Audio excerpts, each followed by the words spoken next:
قرار صادم يسرق النوم من عيون المغتربين في السعودية. 4 شروط جديدة لن يتم تجديد إقامة أي وافد إلا بها. إن الحصول على الإقامة 2024 هي من المهام الرئيسية التي تشغل تفكير كافة المغتربين في السعودية في الآونة الأخيرة، وذلك نتيجة لبعض الشروط التي تضعها الحكومة السعودية في عين الاعتبار لتجديد إقامة المغتربين في السعودية.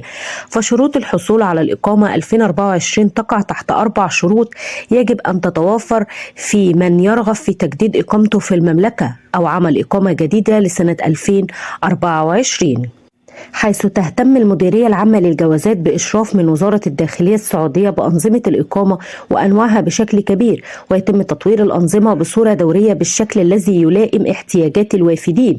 وحددت الحكومة السعودية بعض الشروط الواجب توفيرها لتجديد الإقامة، حيث يسعى الوافد في كافة الجنسيات في السعودية الذي بلغ عددهم أكثر من 12 مليون وافد للوصول للإقامة بشكل صحيح دون أن يتعرضوا إلى أي مخالفات لتعرضهم في النهاية إلى المسألة القانونية أو الترحيل خارج المملكة. وبهذا يجب إتباع كافة الإجراءات التي تتمكنها من العمل وكسب المال بدون أي مخالفات. واشترطت الحكومة السعودية العديد من الشروط الواجب توفيرها لتجديد الإقامة، حيث أن السعودية تحرص على توفير عدد من الوسائل الإلكترونية الحديثة التي توفر الجهد والوقت على كافة المواطنين داخل الأراضي المملكة العربية السعودية.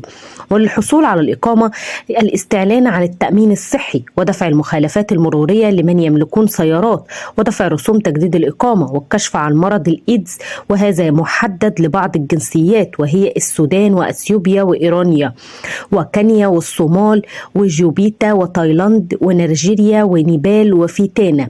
وتأتي هذا البنود الأربعة ضمن خطة الإصلاح التي تتبعها الحكومة السعودية في الآونة الأخيرة، والتي سببت حالة من القلق للكثير من المقيمين المغتربين في المملكة، حيث فرضت الحكومة السعودية بعض رسوم تجديد الإقامة وأيضا رسوم للمرافقين وغيرها، وهذا يضع الوافدين تحت ضغوط مالية كبيرة لا تكفي احتياجاتهم الأساسية، ولهذا لبعض منهم يلجأ إلى تخفيف احتياجات الأساسية أو الترحيل من المملكة.